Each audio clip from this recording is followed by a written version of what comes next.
Hey everybody, I'm CJ Lou. Welcome to the Fired Up with CJ show. Today we have a fantastic show. We are going to be interviewing best-selling author Gary Renard, and we're going to be talking about his newest book, Love Has Forgotten No One, The Answer to Life. And this is part of a trilogy, his first book being The Disappearance of the Universe, Your Immortal Reality. So welcome, Gary. Hey, CJ, it's great to be here. So this is a gigantic title. And what I thought it would be interesting to do is break down the title. So, the book is about love has forgotten no. Well, tell us about the title, because I've been really curious about that. Well, when the book talks about love, it's not talking about love the way that most people think of it. Most people think of love as being an individual thing, but what it really is an all-encompassing kind of love. A Course in Miracles, which is the spiritual path that the books are about, actually talks about love as being God, which is everything and everywhere. In fact, it would be the idea of oneness. Mm-hmm. And then there's another word that A Course in Miracles would use, which is fear, which is kind of encompassing everything that is not love. So it's a bigger teaching than what it appears to be at first. Mm-hmm. So think of love as being the real you. It's like A Course in Miracles says, teach only love, for that is what you are. Well, in that perspective, love is everything, and what isn't love is nothing. So, to break it down further, let's say that there are two realities. There's something that is the real you, which is love, but the Course would also call it spirit, kind of like with a capital S. Mm-hmm. And then there's the false you. And the false you is what the Course would call ego, which is something that is based on separation.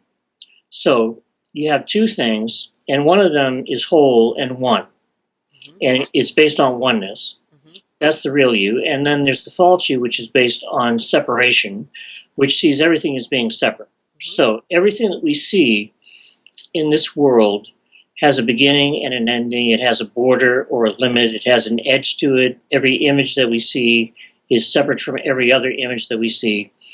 That's the ego, because it's based on separation. Mm-hmm. And the real you is not based on separation. It's based on wholeness, and it's exactly the same as its source, which is God. Mm-hmm. So when A Course in Miracles starts off by saying nothing real can be threatened, mm-hmm. It's talking about the real you. It's talking about something that is not just part of it. The Course says that spirit is not a partial attribute. So when we're talking about the real you, we're talking about something that is immortal. It's invulnerable. It's something that can't be touched by anything in this world, something that can't be threatened by anything in this world, and so it would be fearless. Mm-hmm.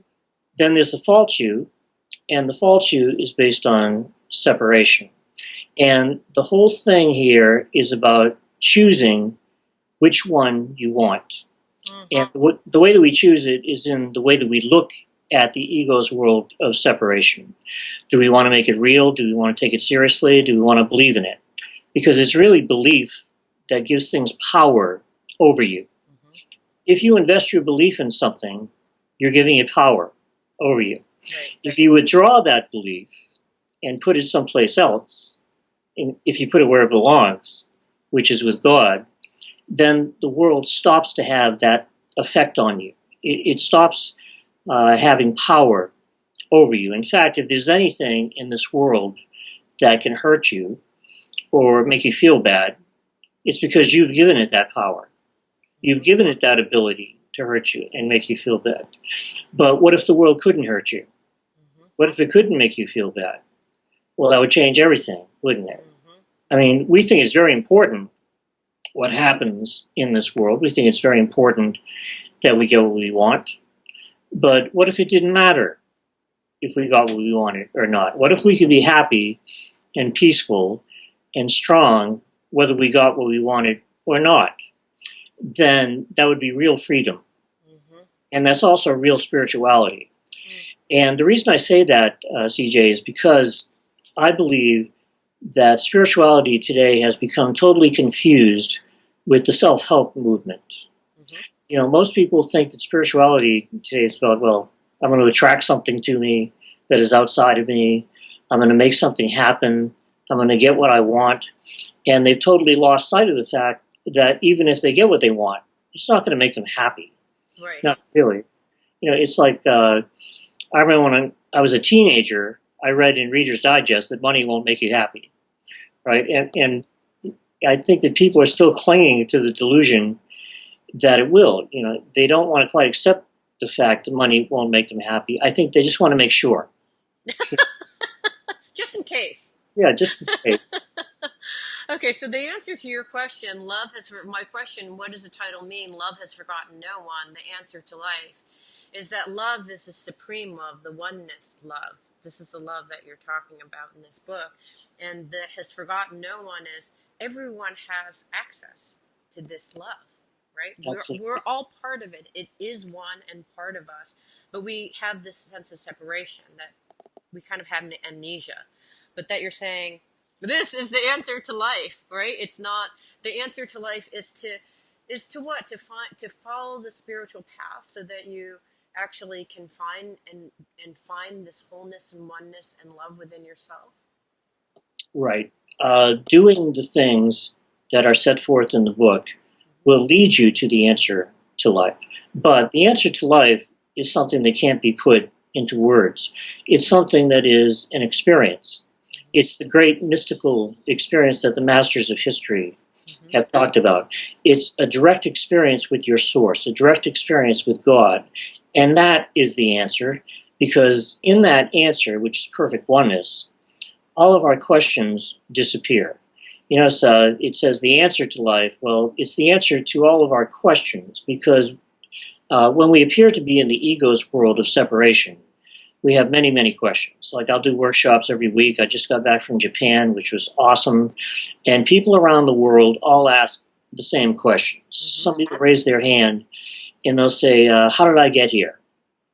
And I'll say, well, according to A Course in Miracles, you're not here. And they'll say, well, yeah, I know, but how did I get here? And that's because the real answer to that question is not going to be found in words. The Course says that words are but symbols of symbols. They're twice removed from reality. Well, when you think about it, how is a symbol of a symbol ever going to make you happy? Right. How's it ever going to make you feel whole and full and complete and satisfied? It can't. It's just words. Words won't do it.